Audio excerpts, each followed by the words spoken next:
ओम शांति। आज 20 मार्च 2023 का मुरली। बाबा कहते हैं मीठे बच्चे, जी मीठा बाबा, सच्चे बाप के साथ सच्चा होकर रहो तो कदम कदम पर पद्मों की कमाई जमा होती जाएगी। प्रश्न, कौन सी प्राप्ति भगवान के सिवाय दूसरा कोई करा नहीं सकता है? उत्तर, मनुष्य को चाहना रहती है हमें शांति व सुख मिले। शांति मिलती है मुक्ति धाम में और सुख मिलता है जीवन मुक्ति में। तो मुक्ति और जीवन मुक्ति, इन दोनों चीजों की प्राप्ति भगवान के सिवाय दूसरा कोई करा न सके। तुम बच्चों को अब ऐसी भटकती हुई आत्माओं पर तरस आना चाहिए। बेचारे रास्ता ढूंढ रहे हैं, भटक रहे हैं, उन्हें रास्ता दिखाना है। गीत है इंसाफ की डगर पर। ओम शांति। ये गीत भी बच्चों के लिए है, क्योंकि सच्चाई पर सच्चे बाबा के डायरेक्शन पर बच्चे ही चलते हैं। फिर कोई तो अच्छी रीति चलते हैं, कोई नहीं भी चलते हैं। जो चलेंगे वही ऊंच पद पाएंगे, नहीं चलेंगे तो वो ऊंच पद पा नहीं सकेंगे। बाप व साजन के साथ सच्चा रहना है, क्योंकि उनकी सच्ची मत मिलती है। दूसरे सब झूठी मत देते हैं। मनुष्य मनुष्य को सब झूठी ही मत देते हैं। गाया हुआ है झूठी माया झूठी काया, झूठा सारा संसार। यहाँ तो झूठ ही झूठ है, सचखंड में झूठ होता नहीं। जिस सचखंड के लिए तुम पुरुषार्थ कर रहे हो, तो बच्चों को बाप से बहुत सच्चा बनना है। फिर भी बेहद का बाप है, सच्चा हो रहने से कदम कदम पर पदमपति होते रहते हैं। झूठे तो पदमपति नहीं बनेंगे। तो बाप के साथ झूठ बोलना बड़ा खराब है। सदैव सच्चा हो रहना चाहिए, नहीं तो सचखंड में इतना पद पा नहीं सकेंगे। अच्छा, यह तो हुई बच्चों प्रति सावधानी। अब बच्चों को किसको समझाने की तरकीब भी सीखना है कि बेसमझ को कैसे समझाएं। बेसमझ क्यों कहा जाता है? क्योंकि मनुष्यों को समझ नहीं है। कहते तो हैं कि मनुष्य सृष्टि रचने वाला परमात्मा है, तो वो हुआ रचता। परंतु रचना को फिर यह पता नहीं है कि हमारा रचता कौन है। भक्ति आदि करते हैं शांति अथवा सुख के लिए। हम तुम भी ऐसे करते थे जबकि पाप नहीं मिला था। कृष्ण का भजन करते हैं, उनको याद करते हैं, उनको मनाने की साधना करते हैं, परंतु उनसे क्या मांगते हैं कुछ पता नहीं रहता। हमारा रचने वाला कौन है कुछ भी नहीं जानते। तुम बच्चे जानते हो, जब तक बाप नहीं मिला था तो हम अनेक प्रकार की साधना भक्ति आदि करते आए। करते करते रिजल्ट क्या हुई? कुछ भी नहीं। सृष्टि को तो तमो प्रधान बनना ही है। फिर इतनी जो साधना करते हैं उससे कुछ मिलता है व नहीं, ये विचार भी नहीं किया जाता है। अब समझते हैं कुछ भी मिलता नहीं। हमको चाहिए क्या, यह भी कोई की बुद्धि में नहीं है। सन्यासी कहेंगे निर्वाण धाम में जाने के लिए हम साधना करते हैं, परंतु वो तो जिसको रास्ते का पता हो, होकर आया हुआ हो, तब तो रास्ता बता सके, और कोई तो रास्ता बता नहीं सकते। जो आते हैं उन्हों को पुनर्जन्म तो लेना ही है, अंत तक पुनर्जन्म तो लेते आना है। जब तक सृष्टि का विनाश हो व सृष्टि रूपी झाड़ जड़ जड़ीभूत हो, तब तक तो सबको रहना है। मनुष्य कोइयों के लिए समझते हैं फलाना ज्योति ज्योत समाया, वैकुंठवासी हुआ व स्वर्ग पधारा। अब वास्तव में स्वर्ग में तो पधारा कोई नहीं है। स्वर्ग कहाँ होता है? निर्वाण धाम कहाँ होता है? वहाँ क्या होता है? वहाँ जाकर फिर आना कब होता है? कुछ भी नहीं जानते। तुम सब कुछ जानते हो। नंबरवार पुरुषार्थ अनुसार कोई भी आए तो उनसे पूछना चाहिए तुम क्या चाहते हो। गुरु करते हो तो दिल में चाहना क्या है? वास्तव में उनकी चाहना को तुम ब्राह्मण ब्राह्मणियां जानते हो। चाहना क्या रखनी चाहिए, किस बात की चाहना रखनी है, यह भी कोई जानते नहीं। यहाँ कुछ अच्छा नहीं लगता है तो इनसे छुटकारा पाने की साधना करते हैं। अब जाने के लिए धाम है दो। निर्वाण धाम वो है शांति धाम। वहाँ आत्माओं का निवास होता है। क्या तुम उस धाम में जाने चाहते हो? तुम बच्चों को तरस पड़ना चाहिए, बेचारे भटकते रहते हैं, रास्ते को कोई जानते ही नहीं, गाइड है ही एक। बस सभी को दुखों से छुड़ाकर सुखधाम में ले जाने वाला या जीवन मुक्त बनाने वाला एक ही है। वो जब तक ना आए तब तक कोई को भी मुक्ति, जीवन मुक्ति की प्राप्ति हो नहीं सकती। ये दोनों प्रॉपर्टी हैं ही एक बाप के पास। जब तक भगवान भक्तों के पास ना आए तो वो चीज मिल नहीं सकती। स्वर्ग में सुख और शांति दोनों हैं। शांति क्यों कहा जाता है? क्योंकि वहाँ लड़ाई झगड़ा आदि होता नहीं। बाकी असली शांति धाम तो है निर्वाण धाम, जहाँ सभी आत्माएं शांत रहती हैं। फिर आत्मा को जब अर्गान्स मिलते हैं तो बोलती हैं। तो वहाँ सुख शांति दोनों ही हैं। सुख होता है संपत्ति से, वहाँ वह सतयुग में तो संपत्ति बहुत है, यहाँ संपत्ति नहीं है। तो मनुष्य बेचारे रोटी टुकड़ भी मुश्किल खा सकते हैं। संपत्ति है तो एरोप्लेन, बड़े बड़े महल आदि सब वैभव हैं। तो संपत्ति भी चाहिए, फिर शांति भी चाहिए, निरोगी काया भी चाहिए। बस सब देने वाला बाप है, समझाया जाता है। ये कलयुग तो है दुख धाम, नई दुनिया है सुख धाम, वहाँ दुख होता नहीं। पवित्रता, सुख, शांति वहाँ सब है। दूसरा है मुक्ति धाम, वहाँ कोई सदैव रह नहीं सकता। पुनर्जन्म ले फिर पाठ जरूर बजाना है। परम धाम में तब तक रहते हैं जब तक पाठ में आए। सच्चे स्वीट होम को याद करते हैं। नाटक में हमेशा नंबर्स की लिमिट होती है। फलाने ड्रामा में इतने एक्टर्स हैं, यह तो अनादि बना बनाया ड्रामा है, लिमिटेड नंबर हैं। भारत में 33 करोड़ देवताओं की लिमिट है। इस समय तो बहुत कन्वर्ट हो गए हैं। तो पहले पहले जब कोई आए तो उनसे पूछना है दिल में क्या आस है, क्या चाहते हो। दर्शन से तो कोई फायदा नहीं। गुरु के पास कोई आस लेकर जाते हैं, एक तो आस रहती है कुछ मिले, आशीर्वाद दें हम फलाने में जीते। कोई कहते हैं हमको ऐसा रास्ता बताओ जो हम सदैव शांति में रहें। मन बड़ा चंचल है, बोलो शांति तो मिलेगी परम धाम में। एक है शांति धाम, दूसरा है सुख धाम, तीसरा है दुख धाम। तुम क्या चाहते हो? तो फिर हम बताएं कि ये साधना अथवा पुरुषार्थ करो। साधना व पुरुषार्थ एक ही बात है। भक्त साधना करते हैं और जगह जाने के लिए अथवा वापिस परम धाम जाने लिए। मुख्य तो कोई पा नहीं सके। ये बना बनाया ड्रामा है। सन्यासी को फिर अपने सन्यास धर्म में आना ही पड़ेगा। क्रिश्चियन धर्म फिर क्राइस्ट द्वारा जरूर स्थापन होगा। सतयुग नई दुनिया में पवित्रता, सुख, शांति सब है। उनको कहा जाता है सुखधाम शिवालय। यह है वैश्यालय। तुम क्या चाहते हो? शांति चाहते हो? वो तो शांति धाम में मिलेगी, वो भी तब तक जब तक सुख धाम वालों का अर्थात देवी देवताओं का पाठ है।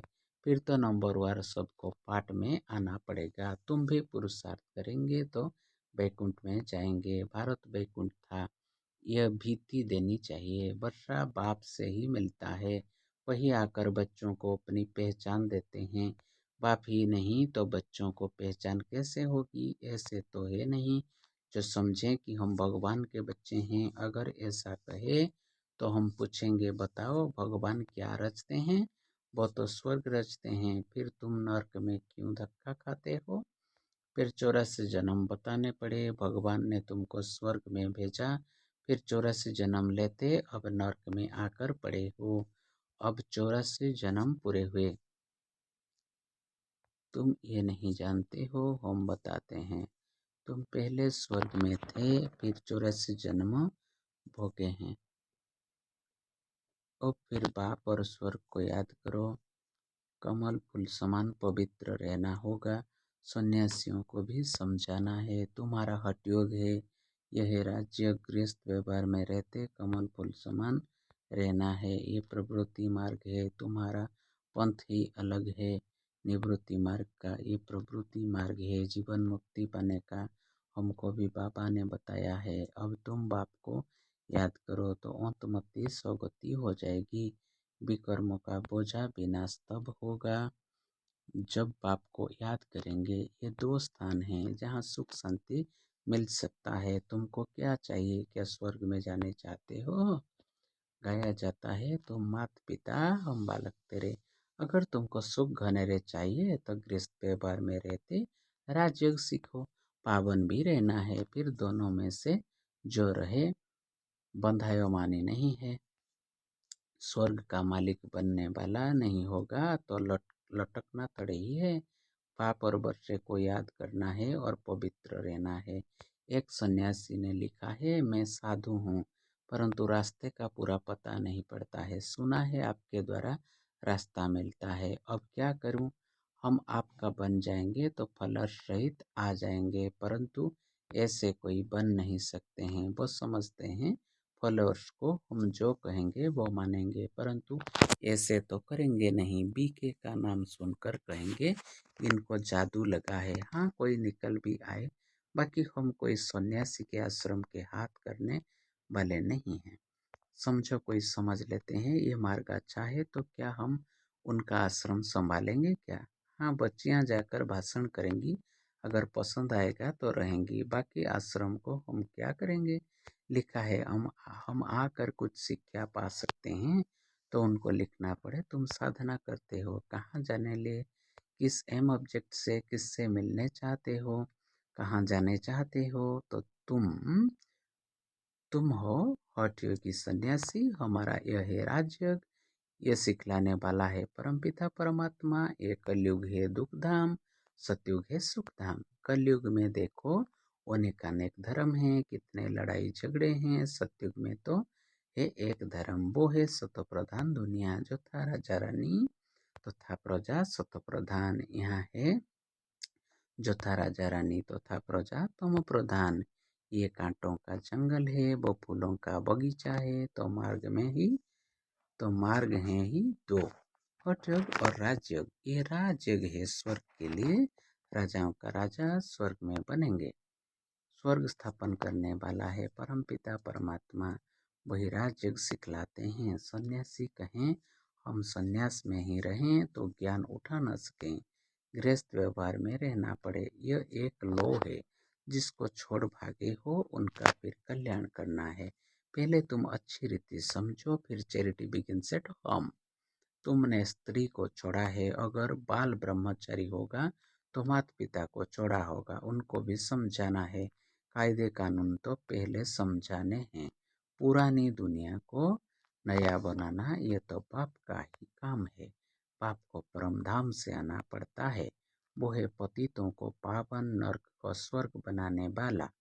स्वर्ग में रहते ही हैं देवी देवता, बाकी सब निर्वाण धाम में रहते हैं। सबको सुख शांति देने वाला वो एक ही है। बाप आते ही हैं एक धर्म की स्थापना कर बाकी सबका विनाश करने, और सब परम धाम में जाकर निवास करेंगे। ये कयामत का समय है, सब हिसाब किताब पूरा कर वापिस जाएंगे। सभी आत्माओं को अपना अपना पाठ मिला हुआ है, कोई कितने जन्म, कोई कितने जन्म पाठ बजाते हैं। सबको तो प्रधान बनना ही है, बाकी वापस कोई जा नहीं सकते ना, फिर मुख्य ही होता है। बाकी हुई मुक्ति, जीवन मुक्ति। हम जीवन मुक्ति के लिए पुरुषार्थ करते हैं, इसमें मुक्ति भी आ जाती है। तुम अगर मुक्ति चाहते हो तो अच्छा बाप को याद करो तो विकर्म विनाश हो और तुम बाप के पास चले जाएंगे। ये एक ही रास्ता स्वयं बाप बतलाते हैं, और स्वदर्शन चक्र भी फिराते रहेंगे। पढ़ाई पढ़ते रहेंगे तो स्वर्ग में आएंगे। तो सन्यासियों को फिर गृहस्थ व्यवहार में जाना पड़े, हिम्मत चाहिए। एक ज्ञानेश्वर गीता है जिसमें ये लिखा हुआ है, बोला एक बच्चा देकर संन्यास करो तो कुल की वृद्धि होगी, फिर तो कोई बाल ब्रह्मचारी हो ना सके। बाल ब्रह्मचारी भीष्म पितामह का तो बहुत मान है, परंतु मनुष्य तो एक दो पर एतबार व विश्वास भी नहीं करते हैं। समझते हैं गृहस्थ में रहते और विकार में ना जाए, यह हो नहीं सकता। लेकिन उन्हें कोई भगवान सर्वशक्तिवान की मदद थोड़े ही है, ना कोई में राज्य सिखाए स्वर्ग की स्थापना करने की ताकत है। सबको दुखों से छुटकारा दिलाकर सुख में ले जाना ये सिवाय परमात्मा के कोई कर नहीं सकता। दोनों दरवाजों की चाबी बाप के पास है। स्वर्ग का फाटक खुलता है तो मुक्ति का भी खुलता है। मुक्ति में जाने सिवाय स्वर्ग में जा कैसे सकते? दोनों गेट्स इकट्ठे खुलते हैं। अच्छा, मीठे मीठे सिकिलधे बच्चों प्रति माता पिता बाप दादा का याद प्यार और गुड मॉर्निंग। रूहानी बाप की रूहानी बच्चों को नमस्ते। हम सभी रूहानी बच्चों की रूहानी माता पिता बाप दादा को भी याद प्यार गुड मॉर्निंग, नमस्ते नमस्ते नमस्ते। शुक्रिया बाबा, शुक्रिया, तेरा लाख लाख शुक्रिया, बहुत बहुत शुक्रिया। फिर धारणा के लिए मुख्य सार नंबर 1 पॉइंट, मुक्ति के लिए बाप को याद कर विकर्म विनाश करने हैं और जीवन मुक्ति के लिए स्वदर्शन चक्रधारी बनना है, पढ़ाई पढ़नी है। नंबर 2, रहम दिल बनकर भटकने वालों को घर का रास्ता बताना है। मुक्ति और जीवन मुक्ति का वर्षा हर एक को बाप से दिलाना है। फिर आज के लिए सदगुरु का वरदान है, रूहानियत में रहकर स्वमान की सीट पर बैठने वाले सदा सुखी सर्व प्राप्ति स्वरूप भव। रूहानियत में रहकर स्वमान की सीट पर बैठने वाले सदा सुखी सर्व प्राप्ति स्वरूप भव। विस्तार, हर एक बच्चे में किसी न किसी गुण की विशेषता है। सभी विशेष हैं, गुणवान हैं, महान हैं, मास्टर सर्वशक्तिमान हैं। ये रूहानी नशा सदा स्मृति में रहे, इसको ही कहते हैं स्वमान। इस स्वमान में अभिमान आ नहीं सकता। अभिमान की सीट कांटों की सीट है, इसलिए उस सीट पर बैठने का प्रयत्न नहीं करो। रूहानियत में रहकर स्वमान की सीट पर बैठ जाओ तो सदा सुखी, सदा श्रेष्ठ, सदा सर्व प्राप्ति स्वरूप का अनुभव करते रहेंगे। स्लोगन, अपनी शुभ भावना से और आत्मा को दुआ देने वाले और क्षमा करने वाले ही कल्याणकारी हैं। अपनी शुभ भावना से और आत्मा को दुआ देने वाले और क्षमा करने वाले ही कल्याणकारी हैं। ओम शांति।